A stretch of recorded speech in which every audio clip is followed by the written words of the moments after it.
Hello students, welcome back to the platform of Vimra Vidyalaya classes. Last video લેક્ચર્સમાં આપણે પ્લાઝમિડના types જોયા, એટલે કે કયા ટાઈપ્સ હતા, તો કે F plasmid, colicinogenic plasmid, R plasmid and Ti plasmid. Okay, and આજે આપણે એનો ફિફ્થ એન્ડ લાસ્ટ ટાઈપ જોઈશું, એ છે ડિગ્રેડેટિવ પ્લાઝમિડ્સ. ઓકે, સો ડિગ્રેડેટિવ પ્લાઝમિડ્સ સમજતા પહેલાં તમને બાયોડિગ્રેડેશન શું છે, વોટ ઇઝ બાયોડિગ્રેડેશન, એના વિશે ખબર હોવી જરૂરી છે. ઓકે, સો આપણે જોઈએ કે વોટ ઇઝ બાયોડિગ્રેડેશન. તો કે biodegradation is a naturally occurring breakdown process, okay, in which complex materials are degraded into simpler material by use of, એટલે કે by using bacteria or fungi or other biological activities. Okay, એટલે કે જે complex material છે, તમારા natural complex material, એનું શું થશે, બ્રેકડાઉન થશે. એ પણ કોના હેલ્પથી, તો કે જે બેક્ટેરિયા છે, ફંજાઈ છે, એવા બાયોલોજિકલ જે માઇક્રો ઓર્ગેનિઝમ્સ છે, ઓકે, જે માઇક્રોબ્સને હેલ્પથી થશે, તો એને આપણે કહીશું બાયોડિગ્રેડેશન. ઓકે, હવે એમાં એક એક્ઝામ્પલ તમે જાણો છો કે કમ્પોસ્ટિંગ, કે જે આપણે કમ્પોસ્ટ કરીએ છીએ ઓર્ગેનિક મેટરને સોઇલની અંદર, કે એવી રીતે. ઓકે, તો એ જે એને આપણે કમ્પોઝ કરીએ છીએ, એ પ્રોસેસને આપણે કમ્પોસ્ટિંગ કહીશું. ઓકે, અને એ શું કરે છે, તો તમારી સોઇલને રીચ કરે છે, એ કન્ડિશનિંગ કરે છે. હાઉ, તો કે જે કમ્પોસ્ટ કર્યા છે તમે મટીરિયલ, એ બધા શું હતા, રીચ ઇન ન્યુટ્રિયન્ટ, એ બધા જ ન્યુટ્રિયન્ટ રીચ કમ્પાઉન્ડ હતા. એને તમે સોઇલમાં શું કરો છો, કમ્પોસ્ટ કરો છો. તો એ બધા જ ન્યુટ્રિયન્ટ્સ છે, સોઇલમાં ટ્રાન્સફર થશે અને સોઇલનું કન્ડિશનિંગ થશે, અને સોઇલની જે એની અંદર પણ ન્યુટ્રિયન્ટ લેવલ શું થઈ જશે, વધી જશે. ઓકે, સો આ હતું તમારું બાયોડિગ્રેડેશન. ઓકે, હવે એ જોઈએ કે ડિગ્રેડેટિવ પ્લાઝમિડ શું છે. તો કે a type of plasmid that specifies a set of genes involved in biodegradation of an organic compounds. Okay, એટલે કે એવા જીન્સ કે જે પ્લાઝમિડની અંદર હોય અને એ બાયોડિગ્રેડેશન કરવા માટે શું હોય, રિસ્પોન્સિબલ હોય. તો એવા જે પ્લાઝમિડ છે એને આપણે કહીશું ડિગ્રેડેટિવ પ્લાઝમિડ્સ. ઓકે, હવે degradative plasmids have been isolated from a number of bacteria capable of degrading a variety of both natural and manmade compounds. એટલે કે જે ડિગ્રેડેટિવ પ્લાઝમિડ્સ છે એ જે બેક્ટેરિયામાંથી આઇસોલેટ કરવામાં આવે છે. ઓકે, એ મતલબ કે જે ડિગ્રેડેશન કરવાવાળા જે બેક્ટેરિયા હોય એમાંથી આઇસોલેટ કરવામાં આવે છે, અને બેક્ટેરિયા કેપેબલ હોય છે શું કરવા માટે, તો કે જે નેચરલ અને મેનમેડ બંને કમ્પાઉન્ડને એ એમની એબિલિટી હોય છે કે એ જે બંને કમ્પાઉન્ડને શું કરી શકે છે, ડિગ્રેડ કરી શકે છે. ઓકે, સો એમાં એક્ઝામ્પલ્સ છે, એના વિશે જોઈએ આપણે. તો કે ડિગ્રેડેટિવ plasmid enhance the ability of the host cell to catabolize xenobiotic compounds. એટલે કે જે ડિગ્રેડેટિવ પ્લાઝમિડ્સ છે એના હોસ્ટની, એટલે કે જે બેક્ટેરિયામાં જ છે એની એબિલિટીને એન્હાન્સ કરે છે. હાઉ, તો કે ઝેનોબાયોટિક કમ્પાઉન્ડ્સને કેટાબોલાઇઝ કરીને. So what is xenobiotic compounds?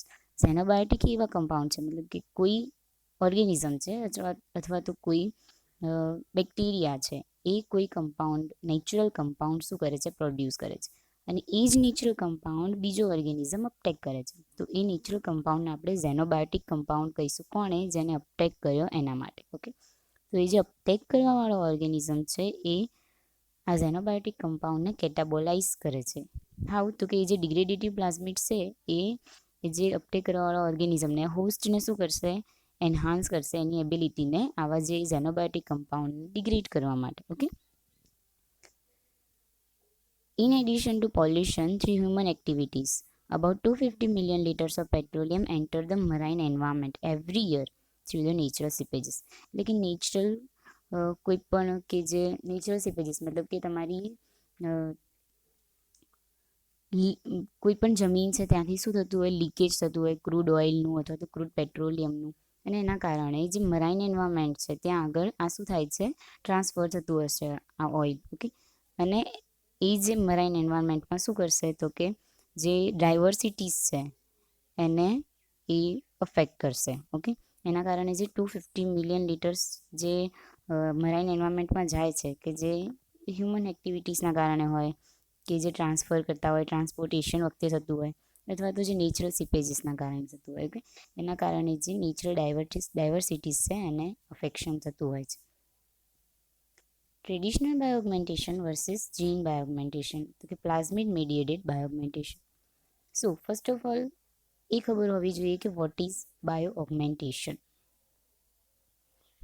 So, a technique of bioremediation in which strains of natural or genetically engineered bacteria with unique metabolic profiles are used to treat sewage or contaminated waste or soil.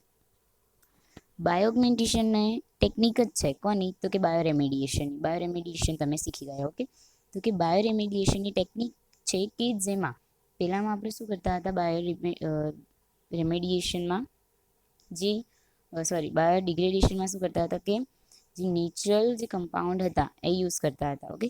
આમાં શું થશે કે which use strains of natural genetically engineered bacteria, એટલે કે જે genetically engineered bacteria, એટલે કે આ ડીએનએ ટેકનોલોજી થ્રુ અમુક બેક્ટેરિયા જે એન્જિનિયર કરવામાં આવે છે કે નવા જ તમને જે નેસેસરી જીન હોય એની અંદર ઇન્સર્ટ કરી અને એક નવો જ બેક્ટેરિયમ જે પ્રોડ્યુસ કરવામાં આવે છે. તો એ બેક્ટેરિયાનો યુઝ કરીને તમે જે સુએજ છે અથવા તો કોઈ કન્ટામિનેટેડ વેસ્ટ ઓર સોઇલ છે એને શું કરો છો? ડિગ્રેડ કરાવો છો. તે પ્રોસેસને આપણે શું કહીશું? Bioaugmentation process, okay. હવે અત્યારે જે છે એ પ્લાઝમિડ મીડિયેટેડ બાયોઓગ્મેન્ટેશન પ્રોસેસ વધારે યુઝ થતી હોય છે, okay. So example of degradative plasmids. Degradative plasmids આપણે ભણી ગયા, ઓકે. હવે એના એક્ઝામ્પલ્સ જોઈએ તો કે ink P1, P2, P7 and P9 are present in gram negative bacteria.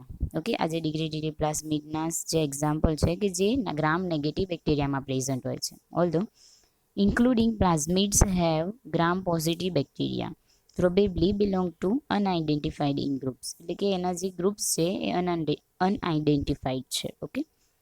Members of the same group have a common plasmid backbone yielding their basic features, એટલે કે જે એક જ મેમ્બર્સના પ્લાઝમિડ હોય એની અંદર બધા જે ફીચર્સ હશે એ કેવા હોવાના? બેઝિક ફીચર્સ સેમ હોવાના, ઓકે.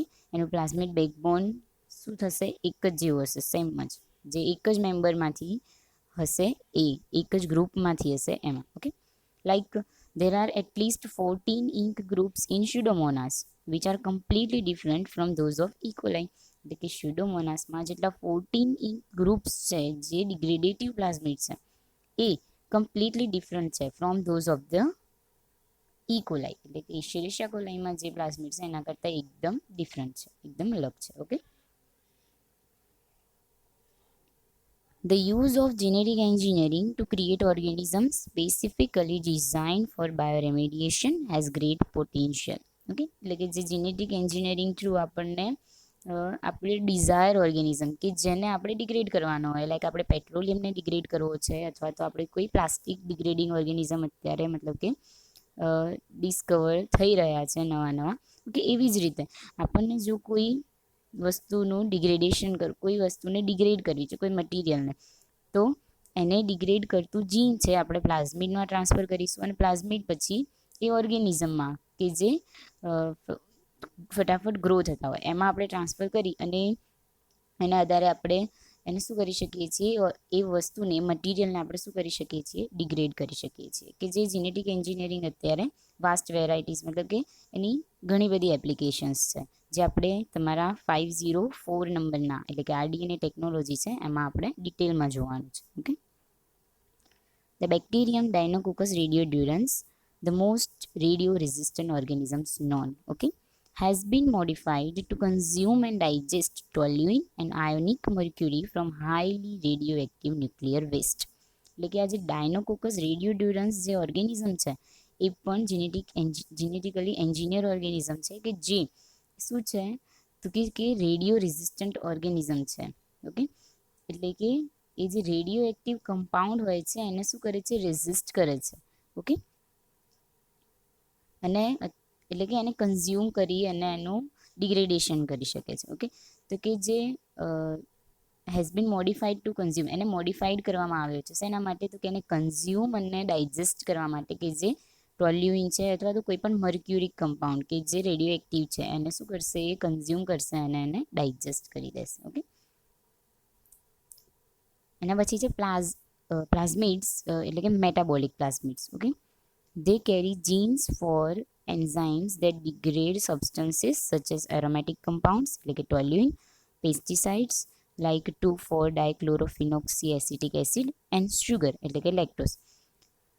એટલે કે આ પ્લાઝમિડની અંદર એવા જીન્સ હશે કે જે એન્ઝાઇમ પ્રોડ્યુસ કરશે કે જે શું કરશે કે એવા એરોમેટિક કમ્પાઉન્ડ છે અથવા તો પેસ્ટિસાઇડ્સ છે અથવા તો શુગર, એ બધાને શું કરશે, ડિગ્રેડ કરશે.